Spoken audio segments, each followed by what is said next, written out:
Mateo, ika-4 na kabanata. Pagkatapos, si Jesus ay dinala ng Espiritu sa ilang upang tuksuhin ng Diablo. Siya'y nag-ayuno sa loob ng 40 araw at 40 gabi kaya't siya'y nagutom.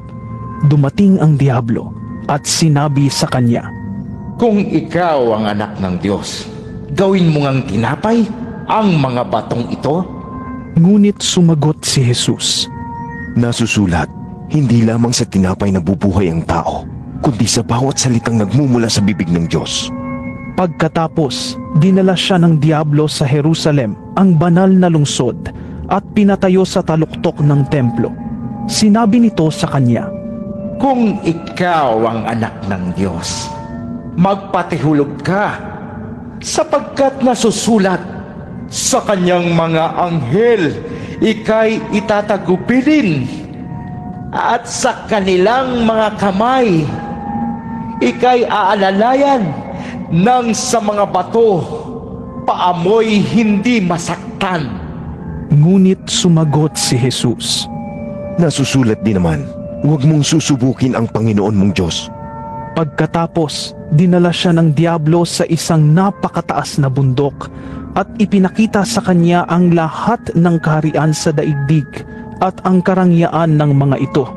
Sinabi ng Diablo sa kanya, Ibibigay ko sa iyo ang lahat ng ito kung magpapatirapa ka at sasamba sa akin. Kaya't sumagot si Jesus, Lumayas ka, Satanas, sapagkat nasusulat, ang Panginoon mong Diyos ang dapat mong sambahin, at siya lamang ang dapat mong paglingkuran. Pagkatapos, iniwan na siya ng Diablo.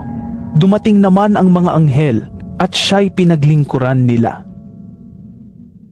Nang mabalitaan ni Jesus na ibinilanggo si Juan, bumalik siya sa Galilea. Ngunit hindi na siya sa Nazaret na nirahan, kundi sa bayan ng Capernaum na nasa baybayin ng lawa ng Galilea na sakop ng Zebulun at Neftali.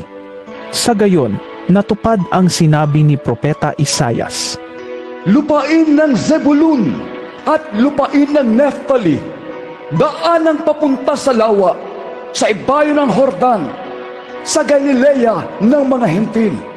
Ang mga taong nasa kadiliman ay nakakita ng maningning na ilaw. Sa mga nakatira sa lilim ng kamatayan ay sumikat ang liwanag. Magmula noon ay nangaral si Jesus. Itinuturo niyang, Magsisi kayo at talikuran ang inyong mga kasalanan, sapagkat malapit nang dumating ang kaharian ng langit. Minsan, naglalakad si Jesus sa tabi ng lawa ng Galilea. Nakita niyang naghahagis ng lambat sa lawa ang 2 mangingisda, si Simon na tinatawag ding Pedro at ang kapatid niyang si Andres. Sinabi ni Jesus sa kanila, Sumunod kayo sa akin, at gagawin ko kayong mga mangingisda ng mga tao. Noon di iniwan nila ang kanilang mga lambat at sumunod kay Jesus. Nagpatuloy siya ng paglalakad at nakita rin niya ang magkapatid na Santiago at Juan na mga anak ni Zebedeo. Sila'y nasa bangka kasama ng kanilang ama at nag-aayos ng lambat. Tinawag din sila ni Jesus. Agad nilang iniwan ang bangka at ang kanilang ama at sumunod kay Jesus. Nilibot ni Jesus ang buong Galilea. Nagtuturo siya sa mga sinagoga at ipinapangaral ang magandang balita tungkol sa paghahari ng Diyos. Pinapagaling din niya ang lahat ng uri ng sakit at karamdaman ng mga tao. Ang balita tungkol sa kanya ay kumalat sa buong Syria, kaya't dinadala sa kanya ang lahat ng may sakit at mga nahihirapan dahil sa iba't ibang karamdaman, mga sinasatian ng mga demonyo, mga may epilepsya at mga paralitiko. Silang lahat ay kanyang pinagaling.